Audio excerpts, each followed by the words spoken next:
तो हमने पिछले वीडियो में कंसेप्ट ऑफ जीएसटी समझा था, यानी कि जीएसटी के 4 कंसेप्ट समझे थे। वैल्यू एडेड टैक्स समझा था हमने, continuous chain of tax credit समझा था, बर्डन जो तो है वो finally born bye tax payer होएगा वो समझा था, और साथ ही साथ जीएसटी का एक फीचर जो है कि नो कास्केडिंग ऑफ टैक्सेस। अब इसको प्रैक्टिकली हम समझते हैं, एक प्रैक्टिकल रियल लाइफ एग्जाम्पल से हम समझते हैं कि किस तरीके से ये चारों एस्पेक्ट वर्क कर रहे हैं जीएसटी में और किस तरीके से ये हमारी डेली लाइफ में देखने को मिलेगा। एक बर्ड्स आई व्यू में हम विथ न्यूमेरिकल्स नंबर के साथ हम समझते हैं। बहुत ही सिंपल है।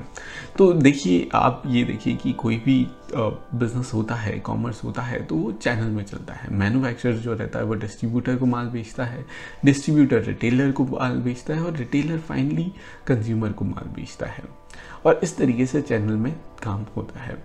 आइए हम एग्जांपल के साथ चलते हैं। तो ये मैन्युफैक्चरर है एम, और एम ने जो है वो माल खरीदा, माल बेचा है। किसको बेचा है? डीलर को बेचा है। और डीलर को जब माल बेचा है तो हम एग्जांपल ले लेते हैं, उन्होंने टीवी बेचा है। तो टीवी जो है उन्होंने बेचा है डीलर को, और डीलर से उसके लिए 1 लाख रुपए बोले हैं कि ये इसकी प्राइसिंग है। और डीलर ने बोला ठीक है, मैं 1 लाख रुपए आपको दे देता हूँ। और उसने सोच भी लिया कि मैं आगे जो है, डीलर ने सोच भी लिया कि आगे जो है प्रॉफिट जो ऐड करूँगा वो ऐड करके आगे बेचूंगा। ठीक साहब, बट मैन्युफैक्चरर ने बोला नहीं नहीं, आप सिर्फ 1 लाख रुपए मत दीजिए, आप मेरे को 18,000 एक्स्ट्रा और दीजिए। 18% जो है वो टीवी पे जीएसटी लगता है।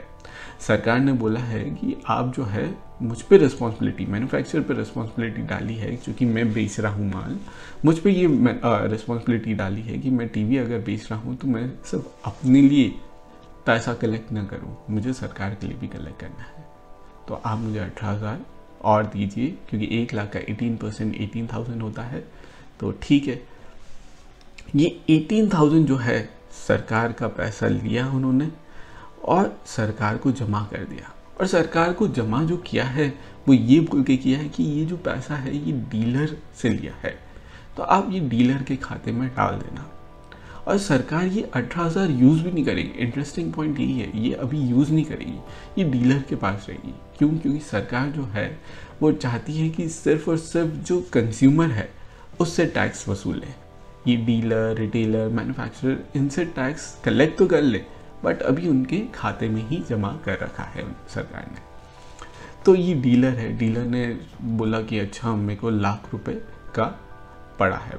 कॉस्टिंग उनकी 1,18,000 नहीं हुई है, कॉस्टिंग 1 लाख रुपए हुई है। क्यों? क्योंकि 18,000 जो है वो सरकार के खाते में जमा है।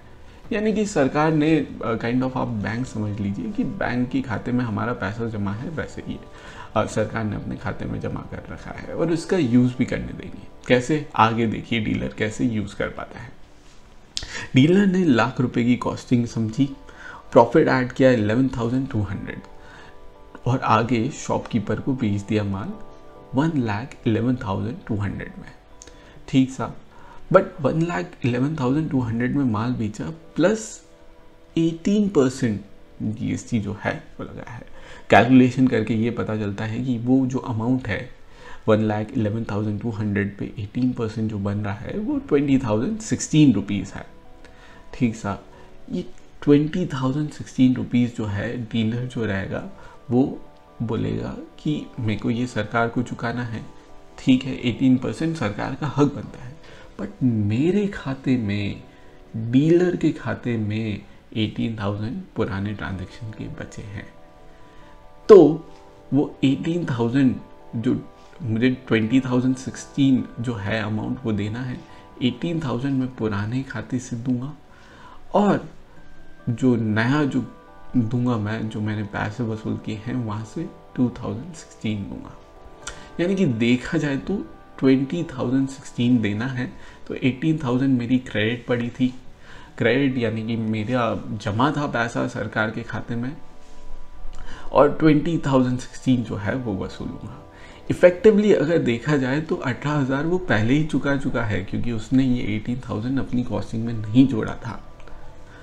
और इंटरेस्टिंगली आप देखिए कि उन्होंने 2016 जो है 20,016 जो एक्स्ट्रा वसूले हैं उसे 2 तरीके से दिए थे। ये 18,000 पहले दिए थे और ये 2016 अब दे रहा है, यानी कि वो टैक्स पूरा का पूरा दे रहा है। बट इस सिस्टम ऐसा बनाया है सरकार ने और व्यापारियों ने मिलके, बिजनेसमैन ने मिलके, कि वो टैक्स कुछ घुमा के देंगे। और ये घुमाना बहुत ज़रूरी था क्योंकि इसके अलावा और कोई बेहतर सिस्टम नहीं दिख पा रहा था। तो इस तरीके से घुमा के दिया है पैसा। अब ठीक है साहब, शॉपकीपर के एंगल से समझ लेते हैं ताकि हमें और बेहतर समझ में आए। शॉपकीपर की कॉस्टिंग जो है वो 1,11,200 है, ये उसकी कॉस्ट प्राइस है। और उसने अपना प्रॉफिट जो ऐड किया है वो 24,640 जो है वो ऐड किया है। कंज्यूमर आया है अब माल खरीदने के लिए। कंज्यूमर जब माल खरीदने के लिए आया है तो उसे प्रॉफिट ऐड करके इन दोनों को मिला के जो ऐड हो रहा है 1,35,840, इसका कैलकुलेशन करा हुआ है। तो नंबर्स में मैं कैलकुलेशन में फोकस नहीं करवाना चाहता था, मैं तो कंसेप्ट कि जीएसटी रियल लाइफ में कैसे वर्क करता है, इसलिए कैलकुलेशन पे फोकस न करें। तो 1,35,840 जो है वो सेल प्राइस बन रही है। सिंपल सा फॉर्मूला यूज़ कर रहा हूँ, sale price minus cost price equal to profit, या फिर इससे अलग भाषा में बोलूँ तो cost price plus profit equal to sale price. ये कंसेप्ट चल रहा है। तो इस तरीके से ये सेल प्राइस मेरे पास आया है। इन्होंने ये सेल प्राइस किया है और बोला है कंज्यूमर को कि ये 18% अलग से दो। कितना हुआ 18% इसका? 24,451 ये अमाउंट हुआ है और ये सरकार को मिलना चाहिए। ठीक साहब, अब कैसे मिलेगा? सर, ये जो रिटेलर ने जब खरीदा था तब उसने 20,016 रुपये दिए थे, ये इसके खाते में भी जमा हो गए। ठीक है, वो पुराना 18,000 आया था डीलर के पुराने खाते से और 2016 जो डीलर ने और जमा करवा दिया, 20,016 रुपये जमा हो गए। और फाइनली ये 20,016 जो है ये इसे आगे ले गए सरकार, प्लस सरकार को 24,451 देना है। 24,451 देना है तो 4,435 जो आ रहा है वो एक्स्ट्रा देना है ताकि 24,451 बने। पुराना ये और नया ये, तो सरकार के पास हो जाएगा। फाइनली सरकार के पास कितना आ रहा है? 24,451, जो कि 18% है फाइनली जो कंज्यूमर को पड़ा है। अब देखा जाए तो इस एग्जाम्पल में सारे के सारे प्रिंसिपल्स को फॉलो किया गया है। हम स्टार्ट करते हैं। पहला प्रिंसिपल जो था कि कोई कास्केडिंग इफेक्ट ऑफ टैक्स नहीं हुआ है, टैक्स पर टैक्स नहीं लगा है, ये हमें समझ में आया है। फाइनल बर्डन जो है टैक्स का वो कंज्यूमर ने लिया है। पूरा का पूरा जो टैक्स का बोझ है वो कंज्यूमर पे आया है। एक भी व्यापारी पे टैक्स का बोझ नहीं आया है। सरकार ने वसूला है व्यापारी से, बट उसने उनके खाते में जमा किया है। कंज्यूमर का कोई खाता नहीं है, वो कंज्यूमर का पूरा पैसा सरकार को ही लेना है, ऐसा सरकार ने क्लियर है। यहाँ पे एक कंटिन्यूस चेन ऑफ क्रेडिट दिख रही है।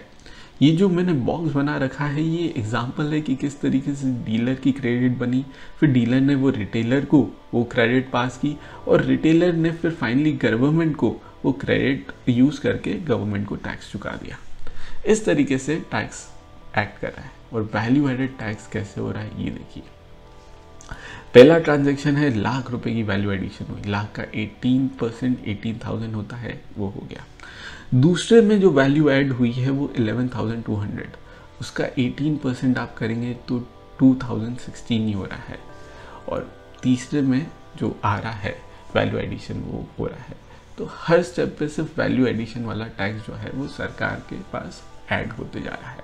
और फाइनली सरकार जो वो टैक्स कंज्यूम करेगी तब जब मटेरियल फाइनली कंज्यूमर के पास चले जाता है, कस्टमर के पास चले जाता है। आई होप ये एग्जाम्पल से समझ में आया है। ऐसे बहुत सारे एग्जाम्पल देखेंगे ताकि आपके दिमाग में बैठता जाए कि किस तरीके से टैक्स जो है वो एक्ट कर रहा है, जीएसटी जो है हमारी इकोनॉमी में किस तरीके से प्ले कर रहा है और कैसे ये चैनल ऑफ ट्रांजैक्शंस जो है उसमें जीएसटी एम्बेड करके सरकार टैक्स वसूल कर रही है। आगे वाले वीडियो में देखेंगे कि जीएसटी की ज़रूरत हमारे देश में क्यों पड़ रही थी।